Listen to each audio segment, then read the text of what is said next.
Buenas tardes.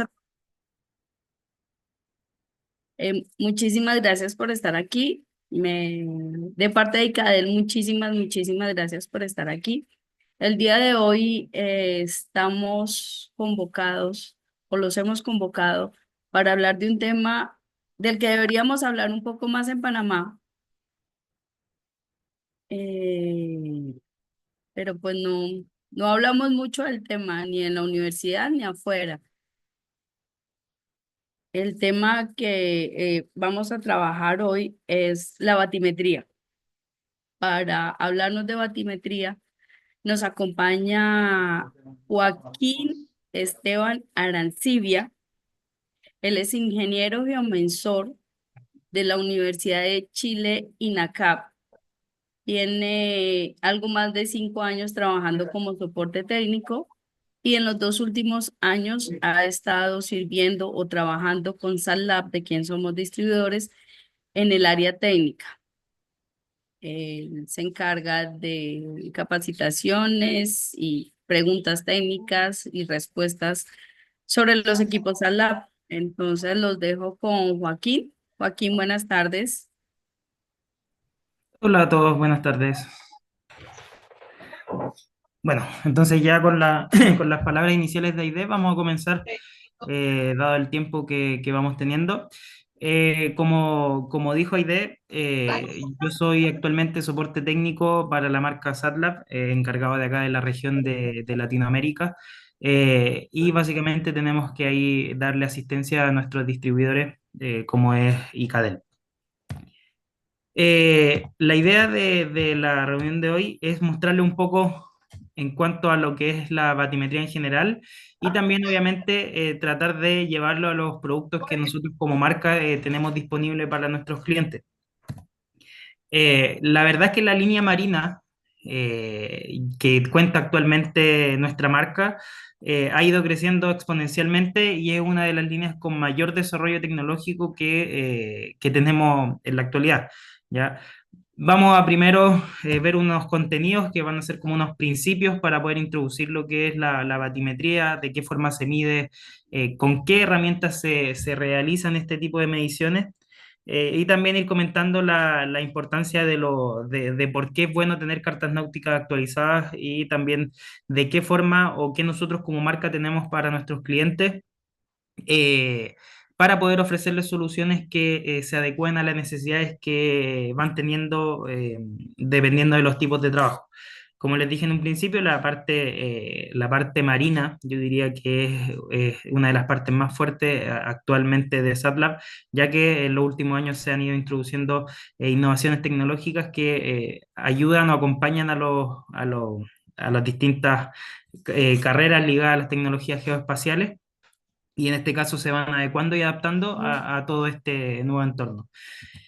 Entonces, hablando un poco de lo que son los principios batimétricos, para hablarlo un poco en gran escala, porque obviamente este tema es mucho más profundo y adecuarnos a los tiempos, definiendo un poco qué es la batimetría, y básicamente va a ser una ciencia que se encarga de medir o estudiar las profundidades de los distintos cuerpos de agua. Generalmente, y un poco más en la antigüedad, estaban acostumbrados o estábamos acostumbrados a que esto fuera la medición simplemente de mar y océano. Sin embargo, hoy en la actualidad, ya cuando se ha industrializado más el mundo y hemos tenido distintas áreas donde se han ido implementando este tipo de tecnología, como puede ser que incluso ahora en sectores mineros. Finalmente, lo que vamos a buscar con la batimetría va a ser poder determinar la topografía de lo que es el fondo marino y todo lo que conlleva de esta forma. Las aplicaciones son inmensas, por no decir infinitas, porque en la actualidad cada vez, al ser una tecnología que no es tan popular, por así decirlo, o sea, al ser una ciencia que no es tan, que cada vez va teniendo más crecimiento, van saliendo distintas aplicaciones a lo largo del tiempo. Ya, sin embargo, las más comunes podemos obviamente encontrar navegación marítima y fluvial. Para hacer navegación segura, siempre tener ese cuidado del barco, de que no sufra algún tipo de encallamiento en zonas poco profundas.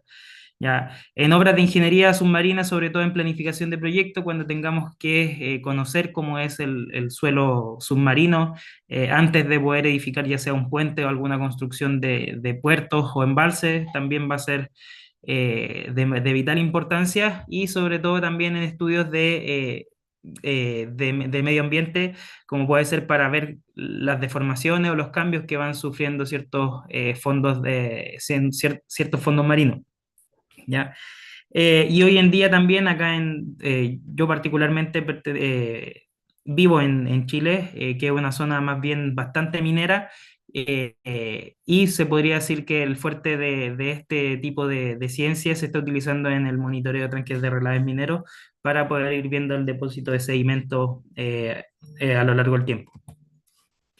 Dentro de los métodos de cómo se realizaba la batimetría, actualmente ya obviamente ya estamos acostumbrados a nuevas tecnologías, pero los métodos antiguos eran más bien un poco más rudimentarios, donde con una cuerda y teniendo la medida de esa cuerda se podía determinar el fondo de la profundidad del cuerpo de agua. Hoy en día ya nos hemos ido adaptando, hemos ido encontrando soluciones más eficientes y podemos hablar de que ya existen ecosondas que emiten un pulso de sonido y rebotan con el fondo y eso básicamente nos entrega una distancia. Ya tenemos otros que combinan esta ecosonda junto a un vehículo de superficie no tripulado, lo que también nos va a ayudar a tener una forma más autónoma de captura de información y así poder hacerlo un poco más eficiente y eficaz.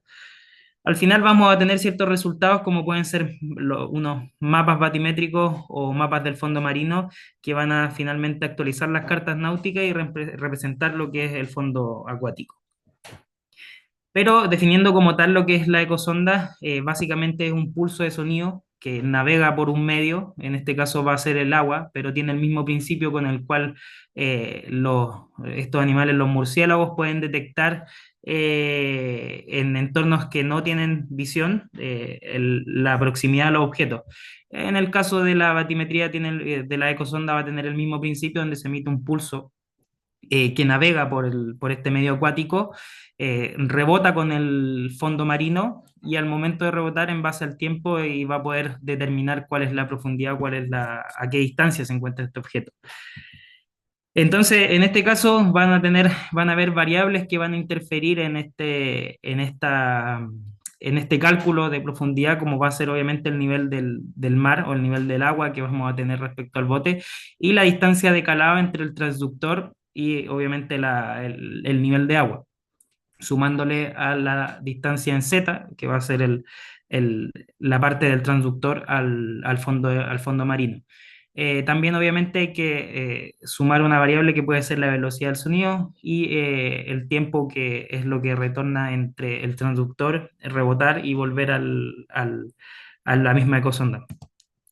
Entonces también acá vamos a contar con tecnologías satelitales que nos van a ayudar a poder ubicar en el espacio esos datos que van a estar levantados por la ecosonda, cómo va a ser la posición del receptor GNSS, la profundidad de la ecosonda y también la altura de la superficie del agua a partir del GNSS o un mareógrafo que haya que se tenga.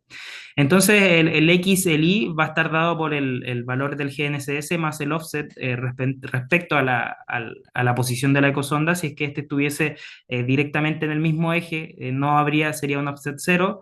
Sin embargo, si es que no estuviese alineado con la ecosonda, tendría que considerarse ese valor para poder obtener la posición en X e Y de este pulso. Y luego también en el valor Z hay que tomar estos mismos offset, pero adicionando la altura del GNSS, la altura de calado, la marea, la profundidad, entre otros. Entonces, con esa combinación de tres valores ya tendríamos un X, un Y y un Z, lo cual nos podría dar. Estas ecosondas van a trabajar con una frecuencia. Ya, esta frecuencia es de vital importancia en el tema de acuerdo al transductor con el cual se va a trabajar. ¿Ya? En este caso, la frecuencia va a estar calculada por la velocidad y la longitud de onda, y a mayor frecuencia, la longitud de onda va a ser menor, la resolución va a ser mayor, pero el rango también se va a ver disminuido. Entonces vamos a tener frecuencias altas y frecuencias bajas, las cuales al momento de elegir el equipo idóneo para, para distintos tipos de trabajo, van a depender de las necesidades o del entorno donde que nosotros queramos desempeñar o desarrollar distintos tipos de labores. Entonces, hablando también de las ecosondas disponibles o las SBES, ya que son las ecosondas monoas, en este caso tenemos dos tipos de ecosonda. La ecosonda monoas va a tener como una misión principal solamente el cálculo de un punto único, o sea, va a medir la profundidad de un solo punto. Y obviamente van a existir diferencias de frecuencia en estos transductores dependiendo de las profundidades que vamos a trabajar. Entonces, no vamos a tener una cantidad una captura de datos masivos, sino que en este caso, dependiendo del tipo de ecosonda que estemos utilizando, vamos a tener quizá un punto por segundo o un punto cada un metro. Por eso también es importante saber diferenciar entre una ecosonda monoas y también diferenciar entre lo que vendría siendo una ecosonda de alta frecuencia o una ecosonda de baja frecuencia. Ya que, como habíamos dicho en la diapositiva anterior, si es que teníamos una frecuencia alta, una longitud de onda baja, o sea, si es que teníamos una frecuencia alta, la longitud de onda va a ser menor, la resolución mayor, pero el rango va a haber disminuido. Entonces, en base a esto mismo, tenemos la ecosonda doble frecuencia, donde la longitud de onda es menor, un ángulo de haz mucho más pequeño y no tiene una penetración, ya que la penetración es bastante débil, por lo cual al momento de que la ecosonda emita el pulso, rebote con el fondo del mar, va a hacer un retorno prácticamente inmediato, lo que no nos va a permitir diferenciar entre lo que puede ser quizás sedimento o suelo real o roca. Es más propenso a interferencias, nos permite sí tener una mejor resolución, una más alta precisión y también una de las diferencias que va a ser un alcance menor, ya va a tener un alcance poco profundo. Si lo comparamos con la baja frecuencia, si vamos a tener una longitud de onda mucho mayor, va a ser mayor el ángulo del haz, vamos a tener mayor penetración, por lo cual la longitud de onda, a pesar de que choque con sedimento, va a seguir penetrando y nos va a permitir poder llegar a lo que sería el suelo real. De hecho, la ecosonda doble frecuencia va a permitir es justamente eso, saber lo que es sedimento o lo que puede ser suelo real y ahí tener una apreciación mejor de lo que es el fondo y no tener un falso positivo, por así decirlo, que nos indicaría lo cual puede ser mayor cantidad de sedimento. En este caso, por eso la ecosonda doble frecuencia no se adecua mejor a ese tipo de entorno. Pero por otro lado también tenemos las ecosondas multibeam o las multi-as, las MPES, que en este caso ya es un abanico de ondas acústicas, lo cual va a ser una captura de datos masivos. A diferencia de la ecosonda monoas, que solamente emite un pulso, en este caso ya vamos a trabajar con una tecnología de formación de haces, lo cual va a generar un barrido. Sería similar y de hecho se trabaja con una cantidad de datos masivos, a diferencia de lo que viene siendo medir la profundidad con un solo haz. Entonces, de hecho, acá se puede ver más gráficamente cuál es la diferencia entre uno y otro, y yo creo que es más que lógico entender que la monoas vamos a trabajar solamente con un pulso y la multibeam va a trabajar de una manera de realizando un barrido, lo que nos va a dar una mejor resolución o un mejor detalle, una mejor conocer la realidad de lo que puede estar sucediendo en el fondo marino. Sin embargo, ambos se siguen utilizando y cada uno se puede adecuar a las distintas labores dependiendo de las necesidades que tengamos en el levantamiento. Entonces, por ejemplo, al momento de trabajar y de comparar datos como vendrían siendo entre una ecosonda monoas y una multias con la single beam o monoas, tendríamos una cantidad de puntos menor, considerablemente menor, por lo cual la resolución se vería graficada como se puede determinar en esta primera imagen, donde los polígonos o los triángulos que se generen van a tener una menor resolución. a diferencia de lo que sí podríamos lograr con una multibeam, que es ya prácticamente tener una resolución y un nivel de detalle donde podamos conocer si es que hay mayores profundidades o si es que hay sectores que son con una topografía un poco más compleja. Hoy en día también además han surgido distintos avances que han ido aportando a estas distintas tecnologías que hemos visto, como puede ser la ecosonda MONOAS o la Multibeam. Por eso, sin embargo, se sigue utilizando obviamente trabajar con botes tripulados eh, con una adaptación al costado donde puede ir funcionando el transductor y de esa forma ir capturando información. Sin embargo, ya hoy en día se han salido y han surgido avances un poco más eh, autónomos que nos van a permitir poder hacer esta especie de análisis o de análisis de datos multitemporales, como lo pueden ser estos botes autónomos. Ya estos buques de superficie no tripulados, que son los USB, que los vamos a comentar después cuando veamos nuestras soluciones o lo que nosotros tenemos como empresa para los clientes, tienen una justificación de por qué son necesarios hoy en día, por qué tenemos que trabajar con botes de radiocontrol, porque finalmente nos van a permitir tener una mayor seguridad de los trabajadores, sobre todo en sectores donde sean piscinas o tranques con químicos que generen riesgo para el personal, va a estar justificado 100%, obviamente también seguridad del equipamiento y sobre todo operación en situaciones complejas. Trabajar con botes tripulados hoy en día permite acceder quizás no sé, a sectores no tan profundos como sería la diferencia de trabajar con botes no tripulados o tripulados a distancia que nos permiten acceder incluso a sectores de profundidades de hasta 15 centímetros eh, en los sectores menos profundos. Eh, También, obviamente, entendiendo que en ciertas empresas o en ciertos, eh, lo- el, los elementos necesarios para poder disponer de un barco, quizá a veces lo hacen que sean poco portables, que sea poco eficiente, y eso también genera una buena justificación para contar con estas nuevas tecnologías. Eh, en base a esto, nosotros también tenemos algunas o algunos tipos de soluciones que se pueden adecuar a las distintas tecnologías que hemos visto. De hecho, vamos a ver en el caso de nuestro equipo las distintas soluciones a todas estas tecnologías. Para eso les voy a mostrar un poco lo que como marca tenemos disponible y podemos poner a su disposición. Hablando de los USB, en primera instancia tenemos el Hydroboat 990.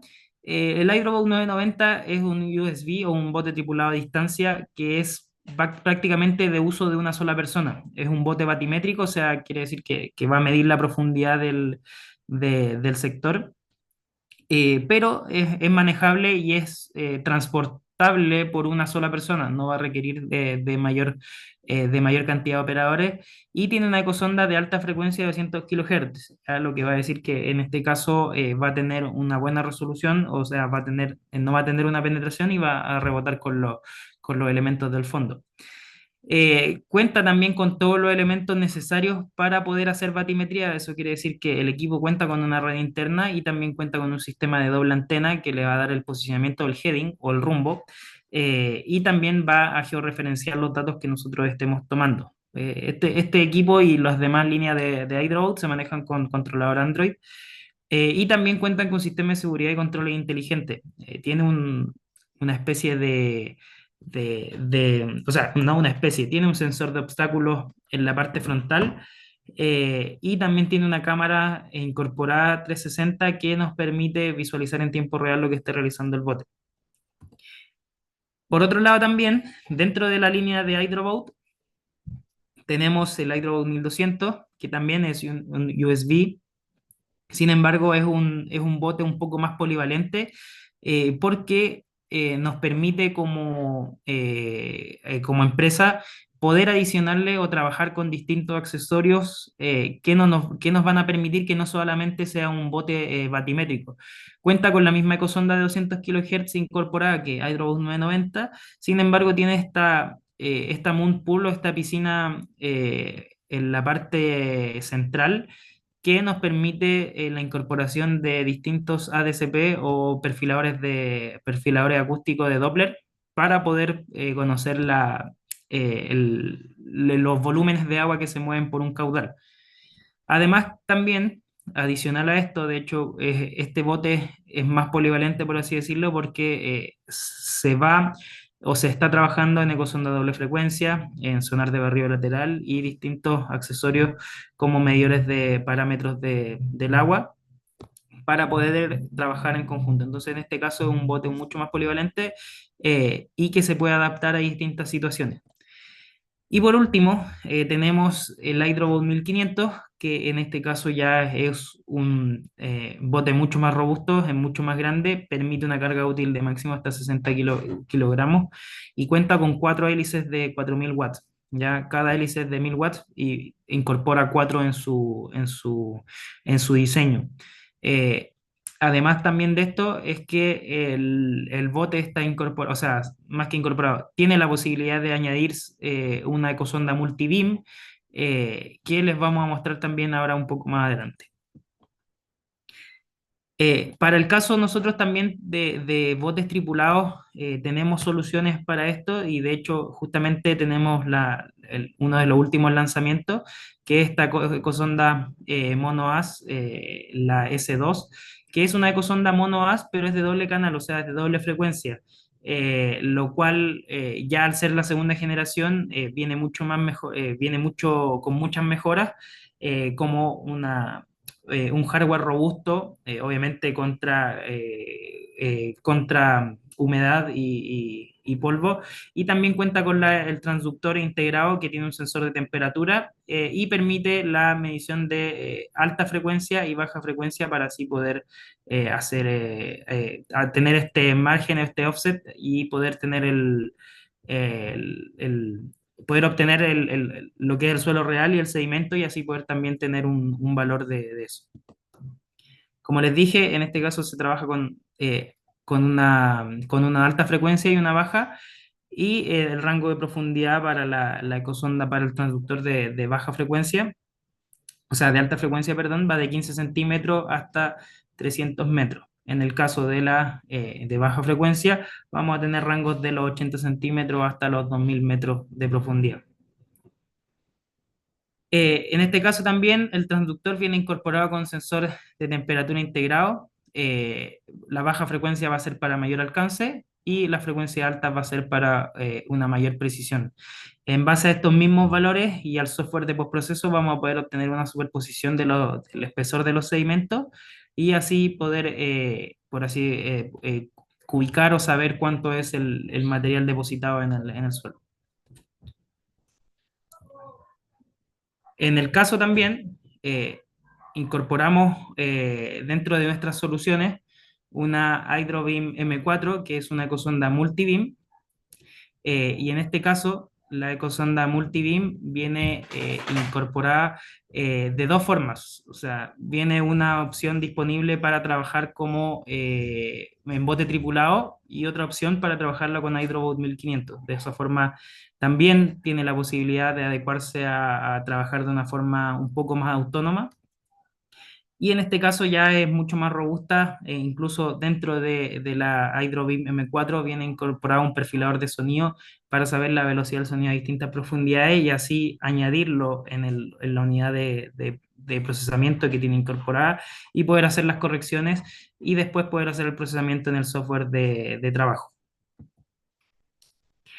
A pesar de poder trabajar en botes tripulados, tiene un tamaño un poco más compacto, es bastante ligera y permite también transportar eficientemente, lo que mejora la experiencia del usuario y finalmente permite un rápido transporte y una fácil instalación, ya sea en botes tripulados o en la línea de Hydroboat. En este caso ya estamos hablando de que es una ecosonda multibeam, por lo cual vamos a tener una densidad o una resolución del fondo marino de mucho mayor densidad, porque vamos a estar hablando de que por AS vamos a trabajar 1024 puntos y en este caso ya va a ser una nube de puntos mucho más densa. También como solución que se puede trabajar en bote tripulado en ecosonda o en ecosonda, o sea, o en USB, vamos a tener el Hydroflow. ¿Ya? Dentro de solución de ADSP, que básicamente es un perfilador acústico de corriente Doppler, que lo que va a hacer es medir la corriente de agua utilizando lo que viene siendo el efecto Doppler para poder así conocer las distintas velocidades del caudal dependiendo de las profundidades. En este caso, nosotros contamos con dos versiones, Hydroflow 600 y Hydroflow 1200, que básicamente su nombre depende de la frecuencia en la cual van a trabajar y también en la profundidad en la cual van a desempeñar sus labores. Tienen sensores incorporados igual y en este caso también los equipos son compatibles con el Hydroboat 1200, lo que permite poder ser utilizado en bote autónomo. Y bueno, no solamente en bote autónomo, sino que también permitiría su uso en distintos botes o embarcaciones tripuladas. Y por otro lado, ya tendríamos también el Njord, que es un GNSS como tal, pero orientado 100% a lo que es la línea marina. Este receptor son dos antenas, básicamente, que van a cumplir la misma función de los receptores que tiene los USB. O sea, van a dar posicionamiento y también van a dar rumbo. Hoy en día ya estos equipos permiten trabajar con la banda L, por lo cual sabemos que en alta mar muchas veces es un poco complejo poder contar con algún tipo de conexión directa.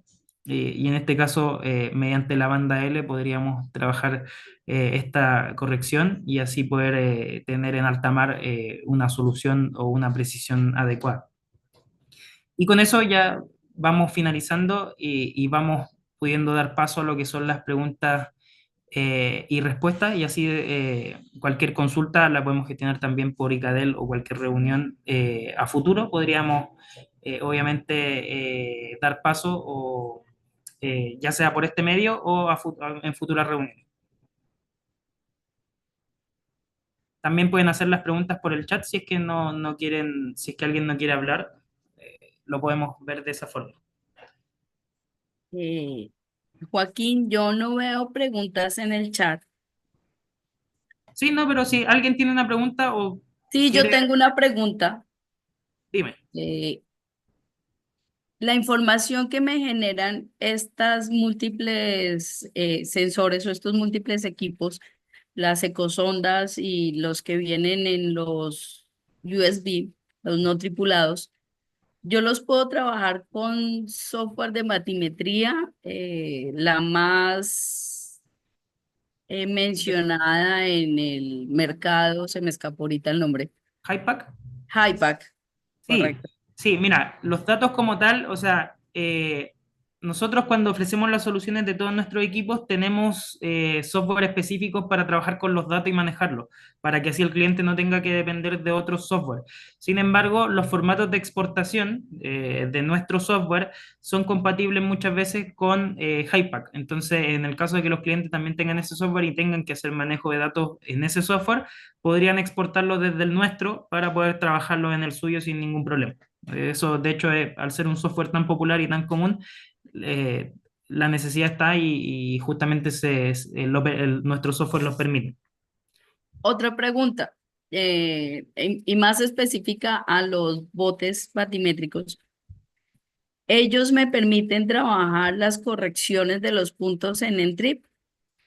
Sí, sí, sí. De hecho, bueno, ahí no lo mencioné, pero los equipos tienen dos modalidades. Una es o sea, si es que vamos a trabajar con corrección en tiempo real, sería la primera, poder trabajarlo con la radio interna que tiene el equipo, o sea, con un receptor en base en tierra, podríamos corregir en tiempo real mediante señal de radio. Y la otra opción es que también el bote tiene un slot de tarjeta de estas de SIM de celular, con la cual podríamos darle señal 4G y así poder tener corrección mediante Entrip. Eh, para ese caso, obviamente, se tendría que configurar con una estación de referencia y se podría trabajar sin ningún problema. Ok.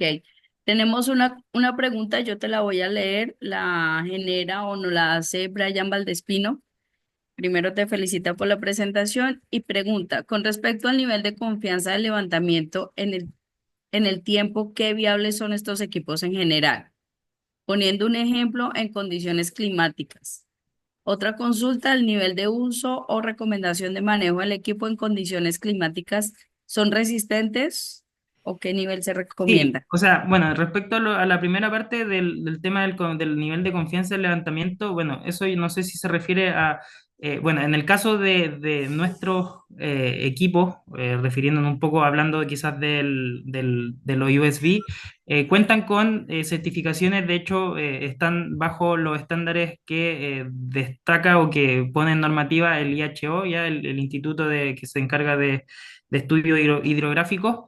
Y en ese caso se cumplen con los distintos tipos de intervalos de confianza que ellos establecen. ¿Ya? Respecto a las condiciones climáticas, obviamente si es que tenemos condiciones climáticas adversas como quizás generalmente cuando llueve o hay ciertos tipos de tormentas, el oleaje tiende a ser mayor y tiende a ser más violento, por lo que podría ser un impedimento debido a que el equipo tiene resistencia al oleaje aproximado de 40 centímetros en oleaje vertical. Entonces sí puede ser perjudicial para ese tipo de casos. Por lo cual, sin embargo, si es que hablamos de lluvia o de eso, de distintos tipos de condiciones climáticas que puedan mojar el equipo como tal, no debería tener problema porque el equipo cuenta con un nivel de resistencia contra el agua, o sea, no va a haber daños por ese sector. Y también en caso de que por ese motivo hay oleaje fuerte y el bote sea golpeado de alguna forma contra algún elemento contundente, puede ser una roca o cualquier cosa o algún muelle, cuenta con sistema de doble casco que es resistente a golpes. En caso de que sufra un golpe no va a penetrar el agua en su interior, y también en la parte frontal un paragolpes de goma que va a hacer también que tenga esa doble protección además del doble casco.